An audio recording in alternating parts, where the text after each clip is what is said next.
I'm Violet Singoe, the principal Wiser Girls. Today we are celebrating the results class 2024.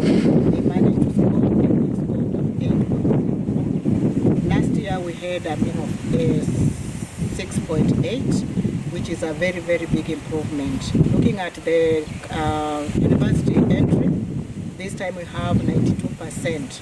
48 girls out of 52 girls are joining university. Amidst the challenges that we had last term, one of the major challenges was the withdrawal of funds from our donors.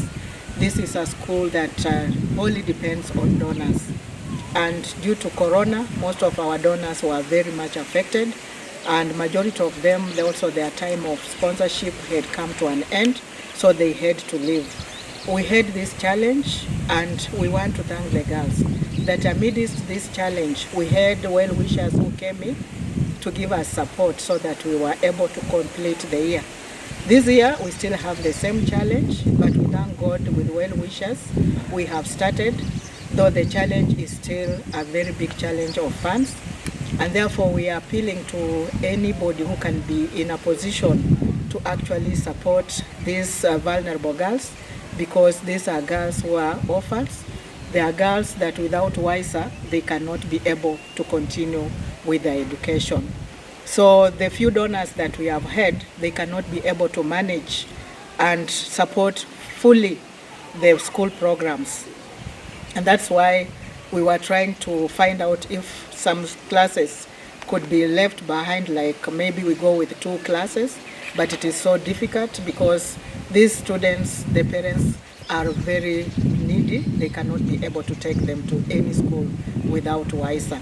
Therefore, this is our major challenge, and I want to congratulate class 2024 that amidst this major challenge, they were able to come up and actually prove that their hard work and the hard work of the teachers did not go in vain.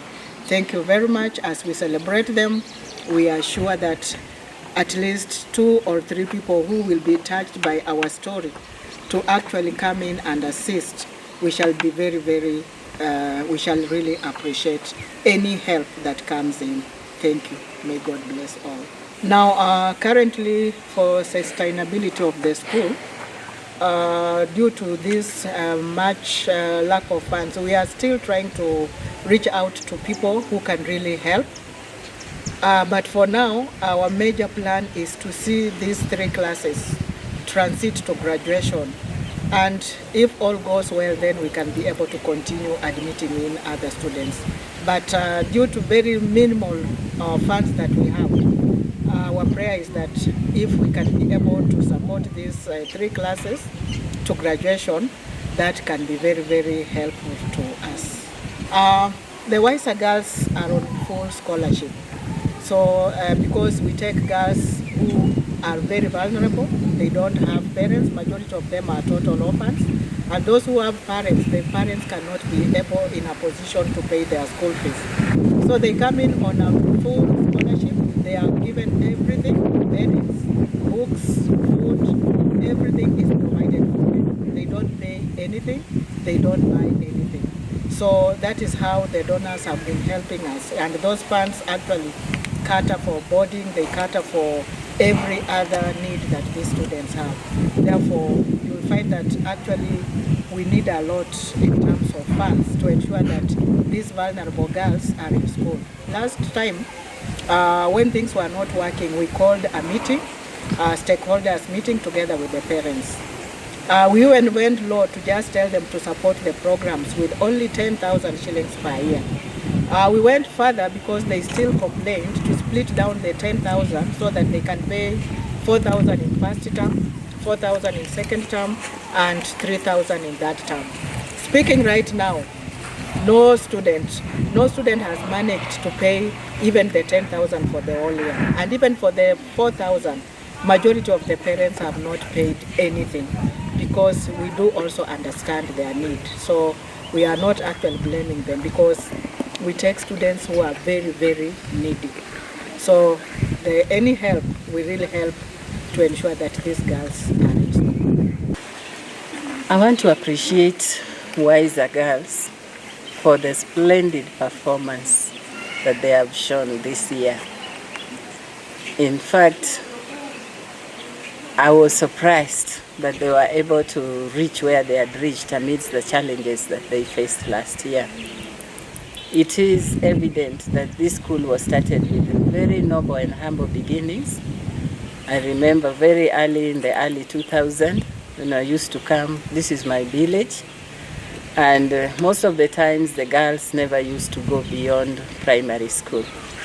So we had a lot of challenges of girls dropping out, early pregnancies, and what most people are now calling the triple threat. But I want to appreciate my partners. By then I was at Egerton University and I was running a program on HIV and AIDS. I really appreciate the fact that through that program I was able to get a proposal, the best out of the 18 African countries, and I was taken to the US together with my team. And that is where we met with a very wonderful lady called Professor Cheryl Groverman, who was also in the same program from Duke University. We exchanged our addresses, and then from there our relationship began. She used to come with her students to Egerton University to teach. I used to visit her institution also to teach, co-teach with her. And one time when I came for the mentorship, actually the only secondary school that was around that time was Rabwao Secondary School, and I was a board member. So I used to come with my family. We mentor the boys and the girls. One time when she was coming, she decided to join me on this trip. And we had a lot of talks, that is, straight talks with our girls. And at the end of it, we decided to think deep on how to help the girls in Muhuru Bay. I'm not saying that it is only a trend in Muhuru Bay, but most of the times the girls, when they are not mentored properly, when there is no role modeling and other forms of counseling, most of them give up. So we came up with an idea with consultation with the whole of Muhuru community. Actually, all the elders within the community, we used to call them under a tree and we would brainstorm and be able to come up with ways and means of helping the community. Surprisingly, I can say that through Wiser Girls, that was started on a humble beginning, especially with the mothers who had dropped out of school, coming back to be able to realize their dreams. Some of them, I think the first cohort that graduated, you would find a mother graduating with her daughter. But it was a real inspiration for this community. And it's this through Wiser that you can confidently say that almost every home in Muhuru Bay now has a girl who has reached Form 4, and even some that have gone to the university, not just locally, but even abroad. I really want to appreciate the team that we recruited first. And amongst them is a commissioner now at the county government of Migori, Commissioner Dorcas, who was the first principal of the school. And currently now, Violet Singoe, who was also the deputy principal. And also Mr. Mikula, whom we actually recruited as a graduate intern from Kanga High School. I'm happy that none of them ran away because, as you know, Muhuru and Nyatike is a hardship area. They put their best foot forward, worked very tirelessly with the community. We came across many donors who were really supportive. I remember one time I went as a commencement speaker to the American school in Switzerland, and we talked to them about the situation in Africa and in Kenya and in Muhuru Bay. They came and saw for themselves, and they continued to support. Just as the principal has reiterated, most of the people who were supporting, due to Corona, they have now pulled out. Some, what they had has been exhausted, but for some it is a real challenge because as we speak now, all of us know about the economic crisis that is in the globe. So we are looking forward to a school where a lot of infrastructure has been developed. The girls have highly been inspired, and now it's not only the girls from Muhuru Bay. Actually, when we are starting this school, the whole idea was we visited a place in Nairobi, this model school, Starehe, and we were thinking about Starehe model. where you would have students who do not have anything learning free. But for those who can afford, they were fee paying. And we look forward also to this model being implemented here.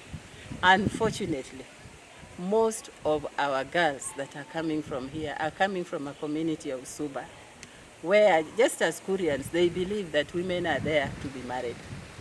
And so with this process, you find that most of the girls, without the support, the parents prefer to take the boys to school and the girls to get married.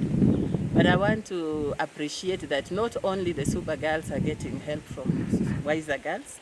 As we speak now, I think there is a community from Korea, the Ogieks. They've also brought their children here. And I believe that many others can be able to learn from this model. So it is my appeal. When we had our stakeholders meeting last year with the community, every member of the community said there is no way we can be able to close Wiser because this is a community project. We actually did it hand in hand with the community. They were very supportive. Their first time to see the Wazungus around, we were sleeping with them. Sometimes even they were sleeping in houses with goats and they didn't care.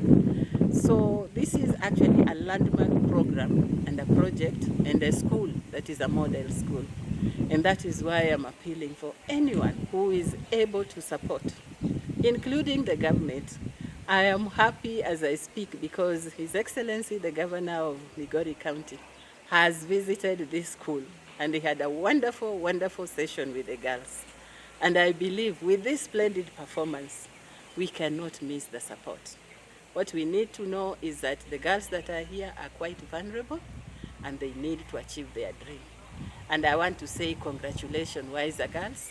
Continue to live wiser, continue to be wiser, and grow wiser, because through Wiser, we have seen many homes transformed, and the community is no longer the same, including the issues of FGM that used to happen here are now a forgone case.